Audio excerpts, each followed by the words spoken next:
This is Pat Soundbites Unplugged. Unplugged. The podcast where all the artists go to tell it as it is. Careers, music, tours, and more. And here's your host, the man that refuses to eat squid, Pat Calamari. Hey, Pat Calamari here, host of Pat Soundbites Unplugged, episode number 60. When you think of the name Mitch Perry, what comes to mind is a legendary guitar player. He has played with a lot of people in his probably over 30-year career. Bands like Michael Schenker, Heaven, Ron Keel. He's toured with Cher, Edgar Winter, Quiet Riot, played with Glenn Hughes. The list goes on and on and on. And Mitch recently formed the Mitch Perry Group, and they're releasing a debut album. Now he explains when it all comes out, but it's entitled Music Box. But they just released a single called Believe, and it's a beautifully written rock song, I should say. And as he talks about the video is all about what we're dealing with today. And it's a great album. I get a chance to listen to all the tracks except for half of the Jumping Jack Flash cover that they did. But it's an incredible album. It's not what you would think Mitch Perry, more guitar-driven, heavy rock, with maybe an edge. That is certainly not the case here at all. He forms a group and he brings 3 vocalists in his band, and 2 women, one guy, and it does make such a difference. So I encourage you to go check that out. Be on the lookout. I already posted it on my Facebook, the video for Believe. But check it out. Go to mitchperry.com. Check out all his social media. If you're into rock, you certainly should know the name Mitch Perry. Oh my goodness. Can this man play guitar? And I learned a lot. He's a terrific songwriter as well as a producer. So all good. Let's not forget what we're dealing with today. Hopefully you're staying home, you're staying safe, so we can get through this a lot faster.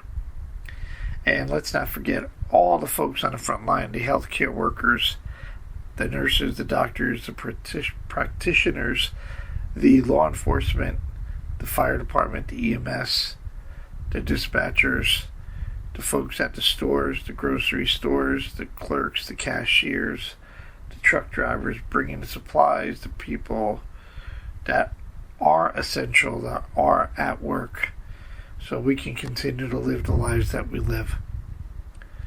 Okay, enough said there. So you know the drill. Live, love, and laugh a lot, because life is way too short.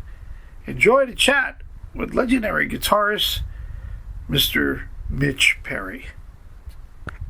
WBXO Classic Rock Redefined in conjunction with Pat Soundbites Unplugged podcast. Well, what I do is keep a new music alive on the radio airways, and every day there's some great new rock and roll music. But this one really hit it out of the park. I'm honored to have on the phone legendary guitarist, songwriter, producer.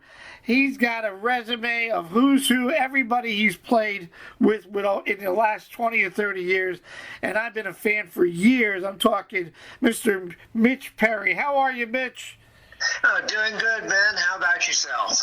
Well, we're doing as best as we can locked down for the time being, but I know we've been through this before, and it's a little bit more difficult for everybody, but there's great new music and great new videos as what you have just put out recently, so that's keeping me excited and enthused, and I'm happy to have this opportunity to have you on the phone and share with the fans and hear what's going on in your world these days. How are you making out?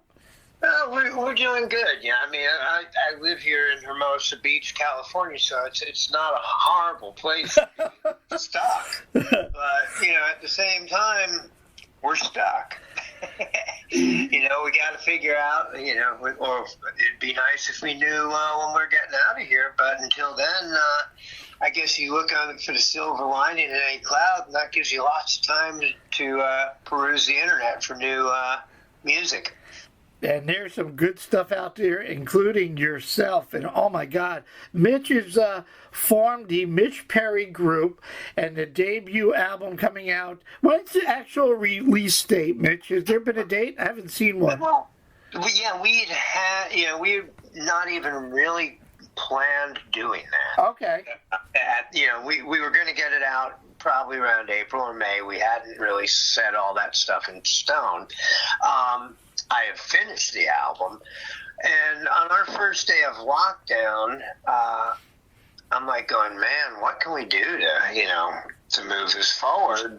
Because we're not going to be, I knew we were going to be in here for a month. So right. I'm like, hey, wait a minute, Believe is perfect for these times. I mean, I'd written the song kind of to have a universal message, so whoever is listening to it can relate to what the words are saying and make that their own. So it obviously worked for this situation as well, and I knew we had the footage that we filmed for the EPK.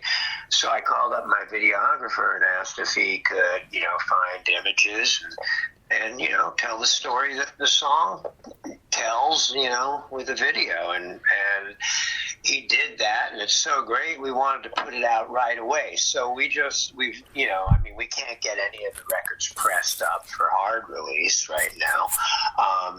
We have the single up on iTunes and Amazon, and we've got the record coming within the week.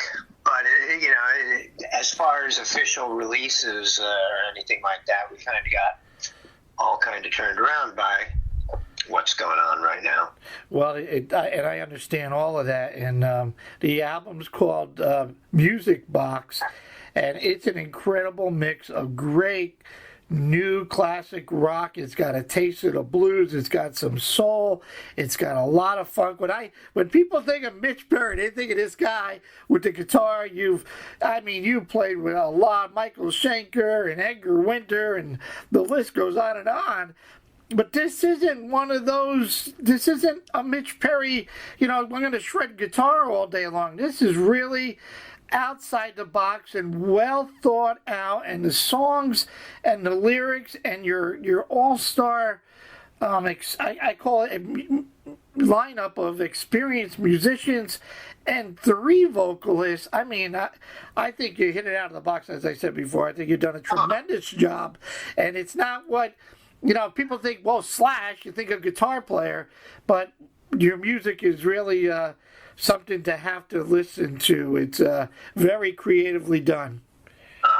Thank you so much for saying. I mean, this record was a labor of love, and it's just great to get feedback like that for it. I'm really proud of what we did. It was, the music on there is on there for a specific reason, and it's stuff that I don't feel I'm hearing anywhere in any kind of new form at all. There are a lot of great rock bands still making great rock records, but I just haven't heard anything that had that 70s edge for a long time. And not edge, but, I wanted it to be a lot more organic, a lot more real. Like the way we made the record, we tracked it without, we didn't use any click track. The basic tracks are what we overdubbed to. It wasn't like we tracked drums and then added one instrument at a time. Every song is an actual band performance, even though there, obviously in Believe there's a lot of overdubs over it. But it's a real record, and I think that's something that has kind of disappeared a little bit with the advent of Pro Tools. I definitely hear a little Zeppelin. I hear a little Bad Company. I hear a lot of that 70s Aerosmith. I hear a lot of that 70s blues rock that, I grew up to, so I get it. And then you added a little bit with the keyboards. There's some funk and there's some soul with it. And I think if you threw all those genres in a blender, you come out with a music box. And really, and then 3 vocalists. Normally 1, but and I'll let you introduce the folks in your band. But Keith got a great voice, and then when you add Shelly to the mix, and she just the song "The Pain," and then you have Kara, and it just all chemistry-wise gels together quite well, and they all bring a certain individuality to it. So it's different, but it's great. It's super great. So tell me about how you were able to recruit these folks and their little background, because they certainly have the experience and played in with great known artists out there.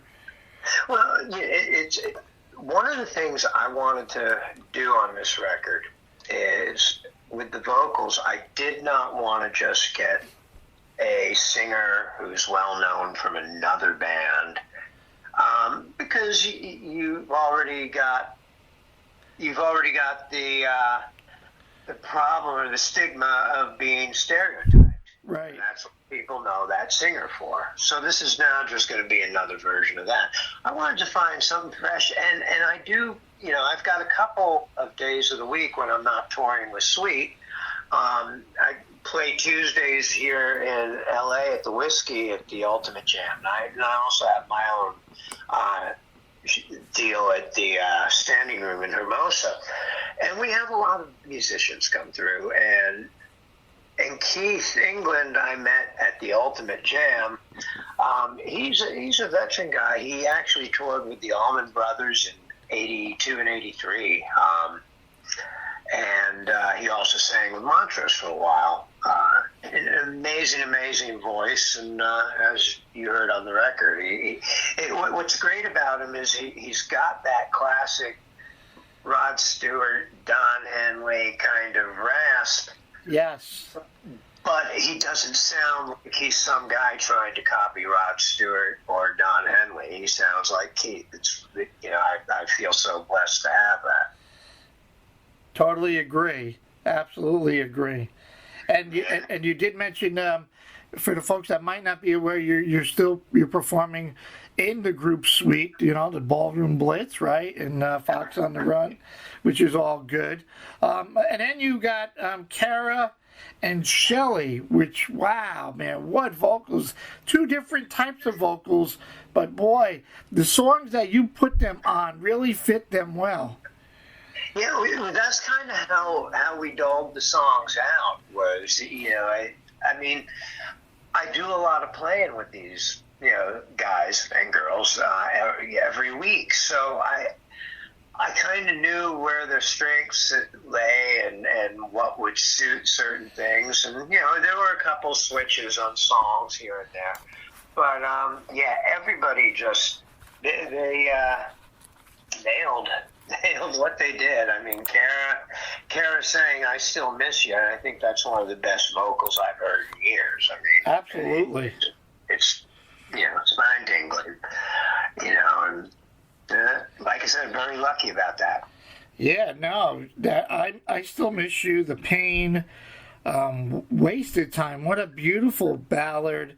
In the Morning, I'm just bebopping. There's a lot of great funky rock, good groove, and then the vocals kick in.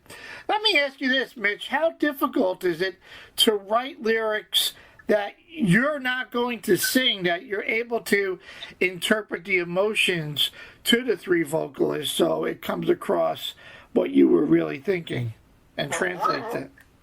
That's a great question. One of the things, these singers did an amazing job. I am a frustrated singer, and I do sing a little bit. That's me on the second verse of Jumpin' Jack Flash. Okay. So, Keith takes the first verse, I take the second. When I write the songs, I kind of hear the song. I don't like, here's a guitar part, can you sing something over it? The melody will come to me and I'll figure out what the chords are to that melody, and that's how I'll write it. Therefore, when I give the songs to the singers, I kind of have a template that I wanted them to follow. I mean, I was pretty specific about that, but there's a danger in doing that, and that you lose the personality and you lose the performance when someone's trying to do something that's not 100% their own. And I mean, all three of those guys and girls rose to the occasion amazingly. They own every syllable. And what I liked from what I saw in the videos and the trailers and the songs that you posted so far with Believe, and I think I Still Miss You is up there, or going to be up there, is the fact that you guys are all in the studio together. It's one question that I ask a lot of the artists anymore. To me, and I'm not a musician, Mitch, but I know I would want to be in the studio like back in the 70s when everybody was together, even though there's a cost behind it, and the label's screaming at you, get another album out, and people are coming with ideas, and then before you know it, in 3 or 4 weeks, maybe a month, you get the album done. And today, with technology, there's a plus too that you can send WAV files back and forth to folks that, and today, right now, we're locked down. So if you wanted to send a track to somebody in, London or wherever, you can certainly do that. But what caught my attention was it seemed like it was recorded as a group. And I always say to folks, I think if it's not done that way, don't you have a chance of missing that magic where you can say, hey, Ed, wait a minute, why don't you add this to the keys? Or, here, Keith, wait a minute. You know what I'm saying? Am I off with that? Listen, you're 100% on the money. I mean, adding tracks to something, yes, it's an art. You can make some incredible sonic pieces, but the whole thing, the whole energy. Why do you love Aerosmith? It's not just because of this, of the singer. I mean, that band has a way of playing. When you listen to those Aerosmith records, there's no other band playing like that back in the mid-'70s. Right. And you wouldn't have gotten that feel if you had recorded them with Pro Tools. Right. That's what producers used to do, is they would go in and they'd figure out how to make those tracks feel great with the band. Now the answer is, don't worry, I'll quantize it, I'll line everything up on the grid, and I'll make it perfect. And it is perfect, but it loses all the magic that separated an Aerosmith from a Led Zeppelin, from a Bad Company, from a Queen. No doubt about it. And it caught my eye on the video, and I said, well, somebody was thinking, because everybody's there. And I realized, there's a cost to using somebody's studio. I think you mentioned in the trailer that you were at Tal the drummer's studios in his home, but it was just great to see everybody together, even though it could have took a couple of days or even one day. Again, I thought I was on, because I would be just so afraid to miss something, because it's like taking an online class without the networking of it, people asking certain questions. College classes online. I'm like, no, I want to hear what people are thinking, besides me pulling my hair out of my head. Absolutely. It's funny because someone was asking me about giving guitar lessons by Skype, and I go, yeah, we can do it, and I'll do it, but there's something about being in the room that, I don't want to just know where the notes are. I want to see how you're doing them and how you're playing them, and that's kind of the same thing you're talking about. an intellectual scale. Absolutely. You chose that great song, Jumping Jack Flash. Why, out of all those Stones songs, or why even that cover? It's a great song, but why did you throw that in the mix? Now, have you actually heard our version of it? I heard a little piece of what Jody was able to send to me. Okay. Well, I mean, we do it completely different from the original. And it's basically, I was in a humble pie mood, and I wanted to go, what would humble pie do if they were playing Jumping Jack Flash? That was my answer. There you go. Well, that's cool. I like that.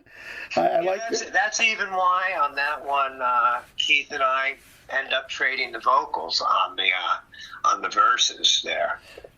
Well, the whole thing. I've listened to what I can able to listen to. Saint Valentine, Believe, In the Morning was great. Soul Stare, very funky and groovy. Wasted Time, a beautiful ballad. Pack It Up and Go, again.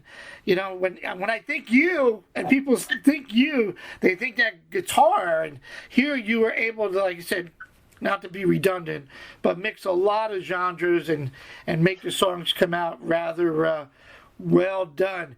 You've been with Michael Schenker. You've been with so many great bands throughout your career, Mitch. And I'm sure you got a ton of stories. Is there anybody that it's on your bucket list that you wish you had the opportunity, whether dead or alive, that you haven't had a chance to tour or play with? Well, here's the thing. If Paul McCartney didn't have such a great band, I'd want to join it. But I don't want to fuck up that band. I hear you. That's a cool answer. No, that's good. What's it like? I mean, who would you say? Who were you looking at when you were growing up? Reading, preparing your chat with you. You grabbed a guitar. I want to say at a teenage years, maybe a little bit younger. Was moved down to. No, it was pretty young. I started. Well, I mean, I started about 12, but I was out jamming at bars by the time I was 14. My parents would take me to this little jam session on Sundays in South Florida where we lived. And by the time I was 16, my band was actually getting gigs. And I basically made a living from the time I was 16 playing clubs in Florida. And we became the house band at a club called the Tight Squeeze Club. And if you were in Florida recording at Criteria or playing a concert at the Sportatorium and you went, hey, where do we go to rock out? You get sent to our club. So I was fortunate to meet a lot of great musicians. I mean, Pat Travers and Pat Thrall always used to come in. And that summer we jammed with Bon Scott, who was AC/DC. Oh, wow. Yeah, I mean, it was insane, the stuff, and I was just lucky. I didn't even, heck, I didn't know half of the stuff that I was surrounded by at the time. But, it was a really cool way to start. But I ended up getting flown out to L.A. by Alfonso Johnson, the bass player for Weather Report. Pat Thrall had told him about me, so I came out here when I was 18. Mm-hmm. Did my first record. So that was pretty much the turning point, right? For the most part, you go to L.A. and here you are in an actual studio. I knew at that point that's what I was going to do. Up until then, it was just, hey, this keeps me from having to get a job. And you're watching all these guys and you see all these women and you go, hey, maybe this is... Exactly. I wanted to be a race car driver, but this doesn't suck so bad. I read somewhere, Mitch, which really got me thinking, self-taught guitar player. Wow.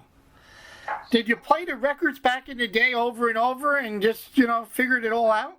Well, you would sit on your knees for hours and days and weeks with the record, with the turntable turned down to 16 at half speed, so it would play the song half as fast and an octave lower. Okay. That's where that way you could pick up the really fast riffs. So, that's the way we would learn music back then. I mean, and I think that was the way to learn. I mean, there's such a wealth of information and stuff on YouTube, and you can see all this stuff. But the one thing that gets lost to me in the translation is the feel of how to play all this stuff.